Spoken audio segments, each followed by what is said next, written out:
Assalamualaikum warahmatullahi wabarakatuh.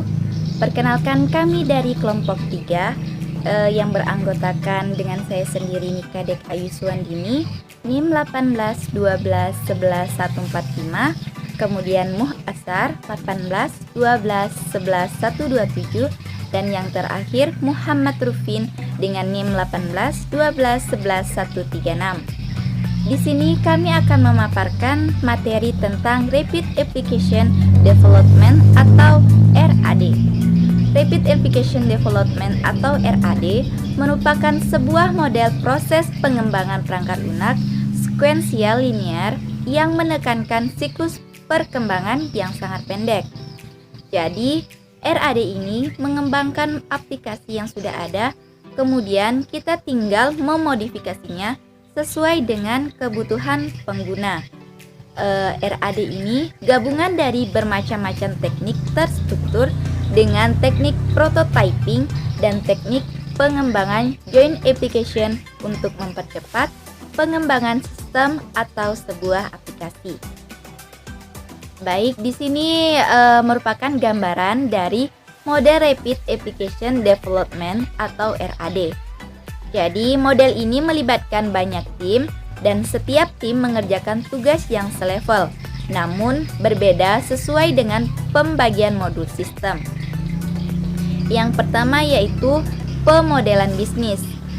Pada fase ini kita melakukan perancangan dasar dari pengembangan produk berdasarkan informasi dan distribusi informasi antara saluran bisnis. Analisis bisnis yang lengkap dilakukan untuk menemukan informasi penting untuk bisnis seperti bagaimana hal itu dapat diperoleh, bagaimana dan kapan informasi diproses, dan faktor apa yang mendorong arus informasi yang berhasil. Kemudian yang kedua yaitu pemodelan data. Pada fase ini kita menganalisa informasi yang sudah ada yang dikumpulkan dari fase pemodelan bisnis. Kemudian, semua kumpulan data diidentifikasi dan didefinisikan secara rinci untuk mencari model bisnis apa yang tepat untuk sistem tersebut. Selanjutnya yaitu pemodelan proses. Pada fase ini, kita menetapkan arus informasi bisnis yang diperlukan untuk mencapai tujuan bisnis yang spesifik sesuai model bisnis. Perubahan dan penyempurnaan pada kumpulan objek data didefinisikan dalam fase ini. Kemudian deskripsi proses untuk menambah, menghapus, mengambil, atau memodifikasi objek data yang diberikan. Tahapan selanjutnya yaitu pembentukan aplikasi. Pada fase ini sistem yang sebenarnya dibangun dan pengkodean dilakukan dengan menggunakan automatic tools untuk mengubah model proses dan data menjadi prototipe yang aktual. Dan yang terakhir yaitu pengujian atau turnover. Pada fase ini kita melakukan pengujian ke seluruh sistem yang dibangun. Semua komponen perlu diuji secara menyeluruh dengan cakupan uji yang lengkap. Tujuan dari pengujian ini yaitu agar kita dapat mengurangi resiko cacat pada sistem yang kita buat. Selanjutnya kelebihan model dari RAD. Yang pertama, lebih efektif dari pengembangan model waterfall atau sekuensial satu linear dalam menghasilkan sistem yang memenuhi kebutuhan langsung dari pelanggan. Yang kedua, cocok untuk proyek yang memerlukan waktu yang singkat. Dan yang terakhir, model RAD mengikuti tahap pengembangan sistem seperti pada umumnya, tetapi mempunyai kemampuan untuk menggunakan kembali komponen yang ada sehingga pengembang tidak perlu membuatnya dari awal lagi, sehingga waktu pengembangan menjadi lebih singkat dan efisien. Itulah tadi pemaparan materi dari saya. Materi selanjutnya akan dibawakan oleh teman saya. Bismillahirrahmanirrahim. Assalamualaikum warahmatullahi wabarakatuh. Baik, perkenalkan nama saya Muhammad Azhar.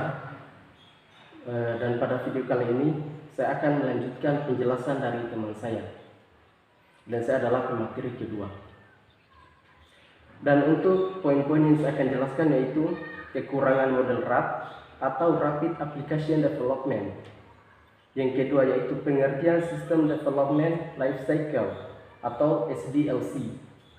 Dan yang ketiga yaitu pengertian waterfall dan prototype. Baik, kita mulai pada poin pertama yaitu kekurangan RAD atau Rapid Application Development. Jadi kekurangan dari model ini adalah untuk antara pengembang dan pelanggan harus memiliki komitmen, dan juga jika dalam proses pengerjaan terjadi perubahan, maka antara pelanggan dan pengembang harus membuat kontrak baru.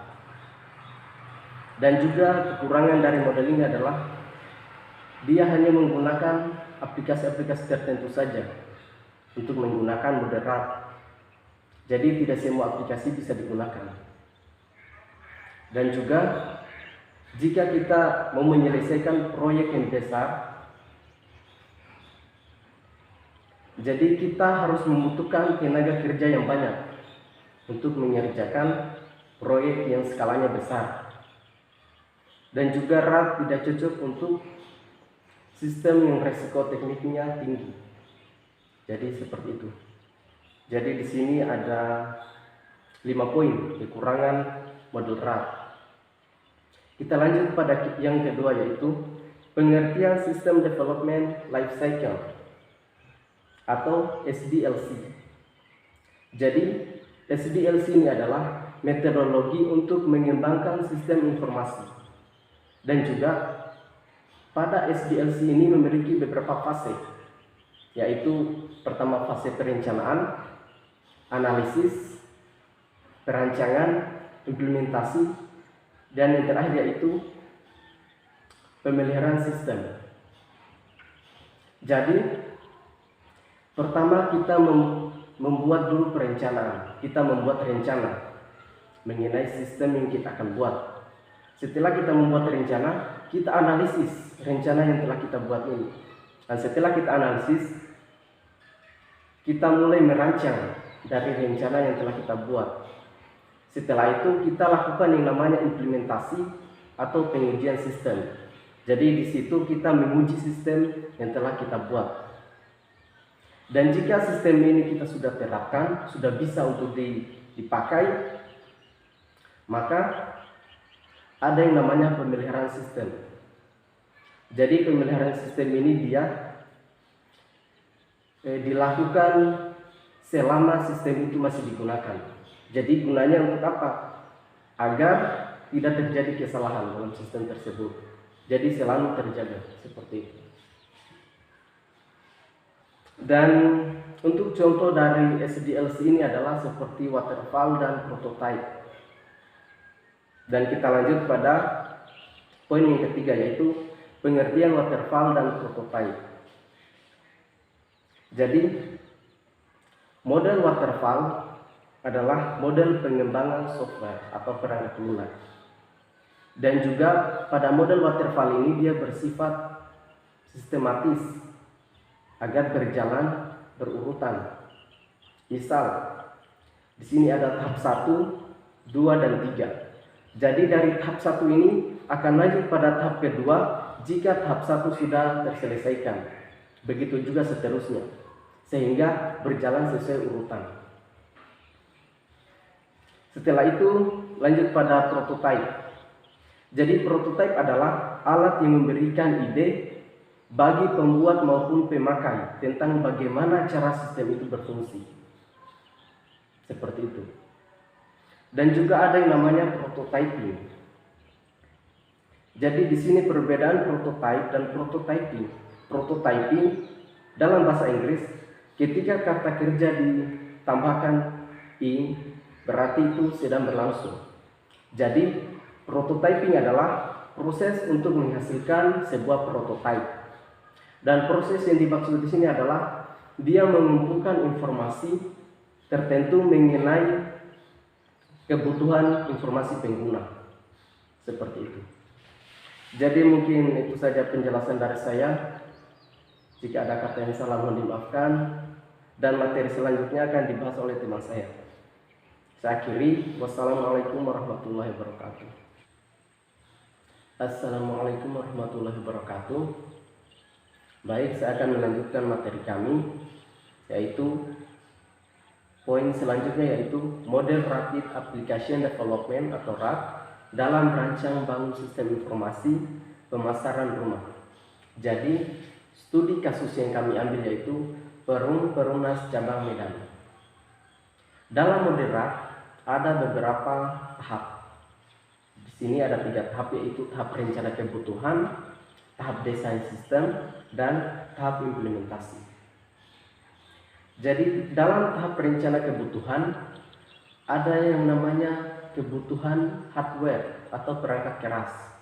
Jadi apa-apa yang kita butuhkan yang sifatnya hardware, seperti netbook, ada memori, dan printer.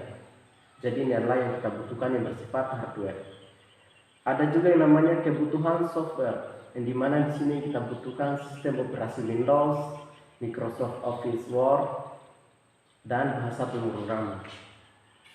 Ada juga kebutuhan input seperti data rumah, data konsumen, dan data pemasaran rumah. Selanjutnya kebutuhan informasi. Ada laporan data rumah, laporan data konsumen, dan laporan data pemasaran rumah. Dan yang terakhir yaitu kebutuhan antarmuka. Dan ini masih pada tahap 1. Tahap kedua yaitu tahap desain sistem, yang dimana untuk sistemnya di sini yaitu bisa teman-teman lihat sendiri. Nanti kita akan bagikan slide-nya. Jadi tahap desain sistem yaitu dari menu utama terbagi menjadi 3 cabang, yaitu file, laporan, dan keluar. Untuk file, dia meliputi data konsumen, data rumah, dan data pemasaran rumah. Dan untuk laporan, dia meliputi laporan data rumah, laporan data konsumen, dan laporan data pemasaran. Dan yang ketiga yaitu keluar. Ini masuk pada tahap desain sistem. Selanjutnya ada yang namanya tahap implementasi. Jadi pada tahap implementasi ini, di sini akan dilakukan pengujian sistem. Jadi dari sistem yang telah kita desain tadi, selanjutnya kita akan uji apakah layak untuk dipakai atau tidak. Seperti itu.